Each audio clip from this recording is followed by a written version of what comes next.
Poked in by Townsend. Tompkins coming in! What a way that is to crown your debut! 9 minutes into it, James Tompkins comes up trumps for Crystal Palace. Well, I'm sure he's being marked here by Jonathan Walters, and Walters is looking at Shay Given saying, why didn't you come off your line and deal with this?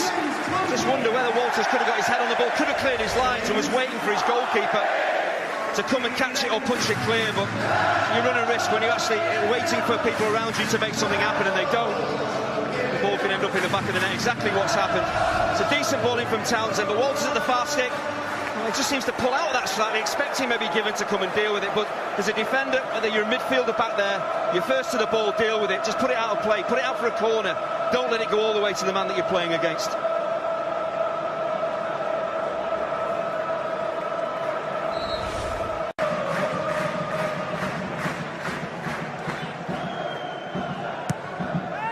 In by Punch, a good low delivery, and it's another! The centre-halves are filling their boots here this afternoon. Scott Dan gets another for Palace, and 2-0 already. Well, it's a really positive run from Scott Dan, but I think it's Jeff Cameron he's up against. And again, if you're marking man for man, you've got to do better defensively than this. It's far too easy for Dan to get his head on this ball. Once he makes contact, he's pretty much bound to end up in the back of the net. They're just not doing well enough defensively here, Stok. Not staying with their men, not competing anywhere near strongly enough. And when you do that and the ball in is decent, the centre-half on the move, you're going to get punished.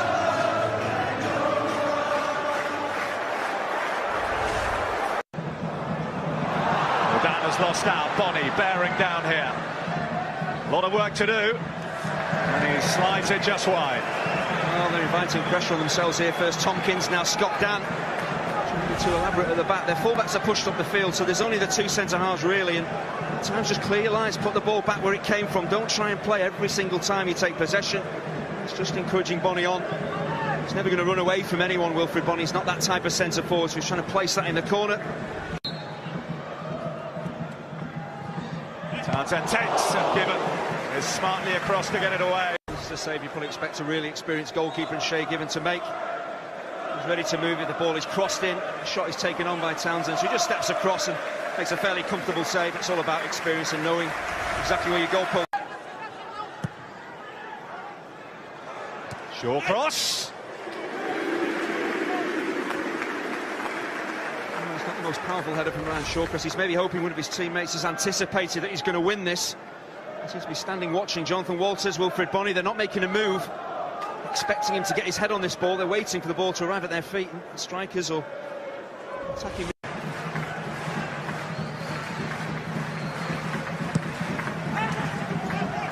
Shawcross tries to head down, does. It's away off the line by Bojan. There's many teams that don't have players on the post, but this is why when the opposition get a clean header and you need someone to knock it away, because Shay Given was beaten there. Again, decent ball in, really positive play, great solid header from Scott Dan. And Bojan's there to save the day.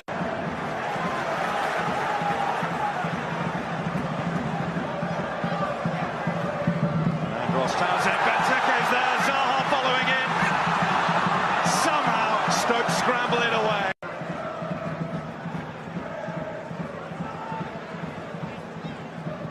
Bojan.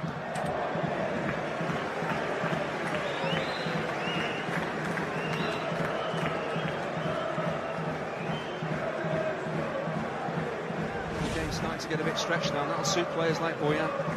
He wants some time and space to operate on. He can commit defenders, try and get his shots in, but it's just a poor connection.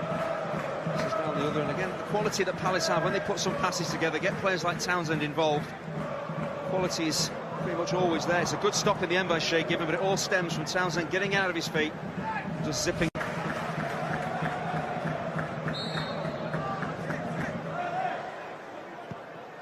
Floated in by Punch, and Walters got a glance. Here's MacArthur now for Palace.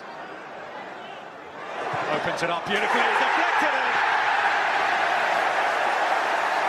Well, no doubt MacArthur will claim it, but the deflection gave Shay Given no chance. and Crystal Palace are sailing off into the distance. Another wretched afternoon for Stoke City. Well, here's how to affect a game without touching the ball. Just watch the movement off the ball here from Andros Townsend when MacArthur is in possession. The overlapping run that he makes just takes a couple of Stoke defenders away. And it is hard on Stoke, of course, a deflection like this, keeper nothing he can do. But look at Townsend's movement. He drags away Juve, he drags away Johnson as well, and that means that McCarthy can get his shot in. It's not the greatest strike in the world for MacArthur, but sometimes you need a bit of luck. He certainly gets it here, but Townsend's work off the ball makes things happen.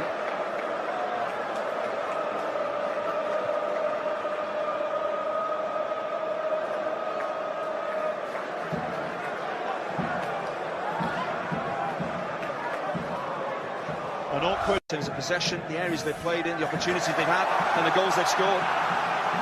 Here they come again, hungry for more. Townsend at the heart of it. Townsend! And that is the best of the bunch. Andros Townsend, who's been at the heart of so much that's been good about Crystal Palace today, gets in on the act. Palace 4, Stoke 0. Well, he absolutely deserves some individual glory. It's his free kick that started things moving for Crystal Palace. His movement off the ball opened things up for MacArthur. Clever bit of work here, moving infield. Again, he has that balance to go inside and outside. Great run again off the ball from Puncheon. You can't underestimate that, but that is a difficult opportunity to tuck away. And he makes it look so easy. And Palace are absolutely rampant. They've got players, top players in top form. This is a wonderful finish. Given can do absolutely nothing about it. A good afternoon is becoming a great afternoon for Crystal Palace. And Ross Townsend with his first goal for the club.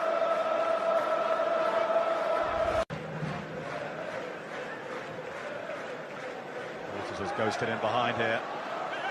Walters. And even when opportunity knocks like that, things don't go Stoke's way today. Yeah, really, it should be 4-1. Jonathan Walters knows it. But again, Martin Kelly, slightly laboured, doesn't really track his man, lets Walters run in behind him far too easily. I think if it's 1-0, it might be a different story. It's got Walters getting in so easily. When you're 4-0 up, you can go to sleep slightly, and he's fortunate, Kelly, that Jonathan Walters is just off target.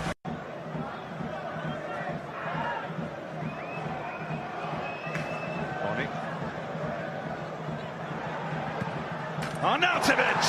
Well, that's a cracking goal. In the grand scheme, it counts for nothing.